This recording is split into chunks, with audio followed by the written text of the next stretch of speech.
using the laser rangefinder, which is a backup range and closure rate indicator. We got our first hit about 2 miles out, and then it had good luck from that on in.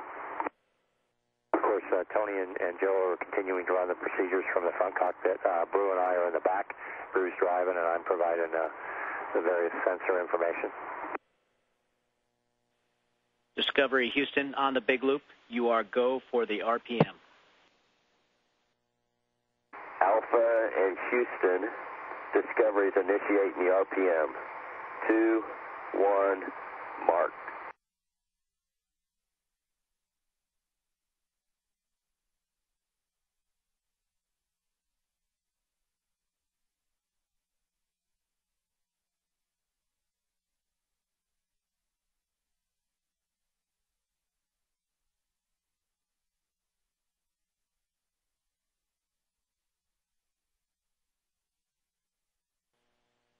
Discovery Houston on the big loop. You are go for docking. Discovery copies, go for docking.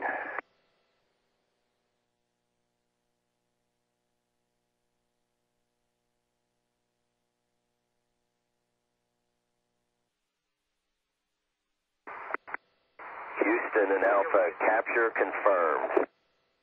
Discovery Houston on the big loop. Station free drift confirmed. And on the big loop, Alpha sees that we're in free drift also. Welcome to the space station, Discovery. We're glad you're here. Thanks, Mike. Glad we're here also.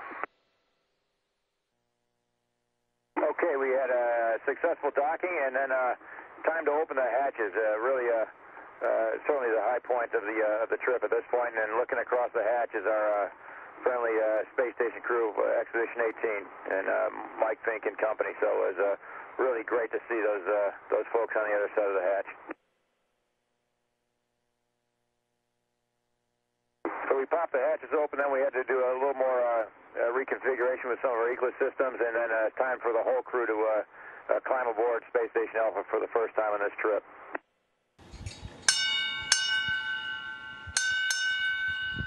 Space Shuttle Discovery arriving. And you can see now that the hatches are open at 6:09 p.m. Central Time, while the shuttle and station were orbiting about 234 miles above the Southern Ocean, southeast of New Zealand.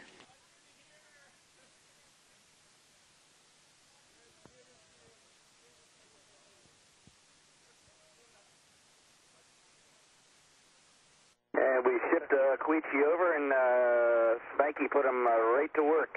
And he's just finished up his evening, and as Bruce said earlier, he is having a well-deserved dinner.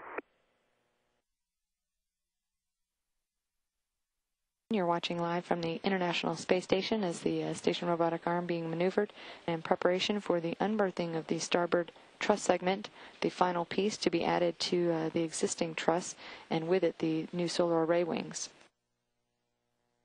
And Houston and Discovery, we're on step 5, getting ready to work the grapple maneuver. Sandy, we copy all. It's looking great so far, so thanks. Discovery copies. Okay, this is John, and me and Sandy are working on the S6 unberth, and we basically had to yank the 16-pound truss straight up out of the payload bay and kind of tilt it, spin it around, and hand it off to the shuttle arm. And all this is done at very slow rates in the robot arm. It's all kind of just a few inches of clearance to get out of the payload bay and get by the OBSS, and it's a pretty slow process. And while John was doing that, I was operating the shuttle cameras on the Discovery side over here to support John's robotic operations. John uses probably about 5 different views, 2 or 3 at any given time from shuttle cameras. So it was a real good coordination between John and the Discovery today, making sure we had good views for all this robotic operations, which were quite complex from the beginning of the day.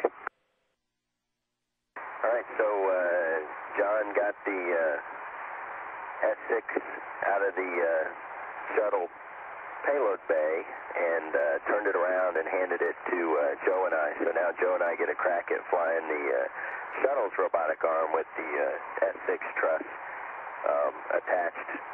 Most of our modes ended up being automated, but so we spend most of our time watching the computer-programmed robotic arm moves, making sure it's going just where it is. But it was still a big thrill to have the S6 truss on the shuttle robotic arm, and we're moving it over to the starboard side of the station so we can hand it back to John with the station's big robotic arm. And of course, tomorrow's our big day, going ahead and attaching the S6 truss. So here's Ricky and Swanee getting their suits ready. We did a complete tool configuration and audit, and just making sure everything's in place for tomorrow.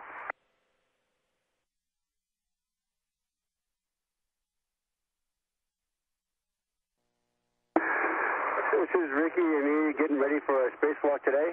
We have to pre-breathe oxygen for a while, 70 minutes this morning to get the nitrogen out of our body. And here's John, looks like flying the arm. Yeah, this is where we're setting up for the S6 install by moving the S6 truss, 16 tons of it, way out to the outboard end of S5, and through a combination of robot arm modes. That's me driving with Koichi navigating, and we're getting ready for the EVA guys. And here's another picture of the S6 en route to the install position, which is where we needed to be when the EVA guys made it out to the truss. Hey, Ricky, if you want to add a date there? Working on it. Slowly faster, man. Hey, you see the moon straight above? Hey, wait till you come out to see the spur. I think it'll still be there. Yeah, it's a nice view.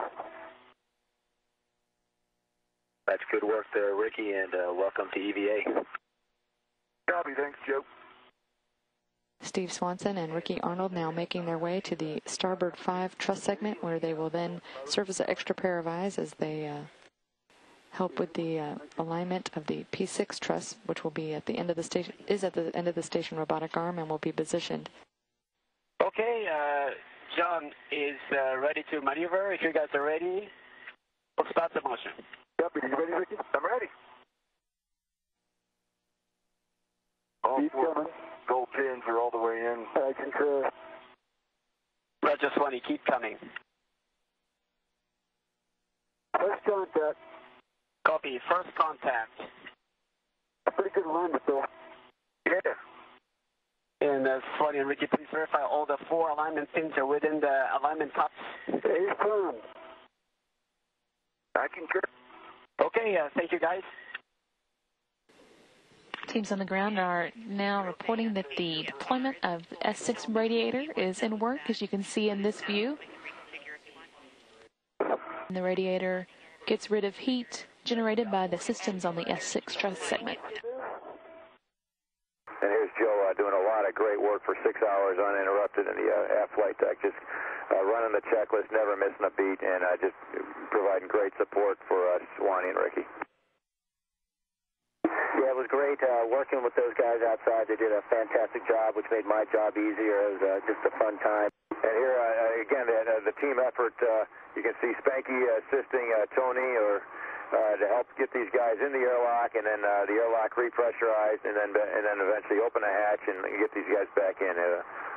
All-around team effort. Sandy's waiting there, and she's going to start doing the glove swab here in a couple of seconds.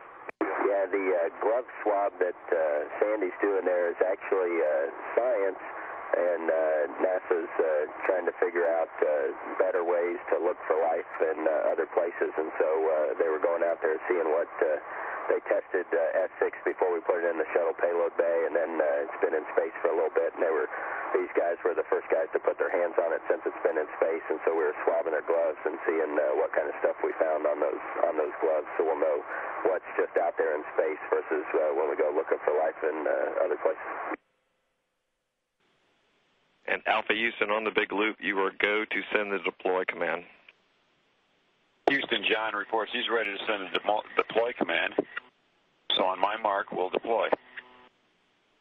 Ready, ready, mark. Houston, we see good motion. Houston copies. Okay, the real meat and potatoes for today was to deploy our solar arrays.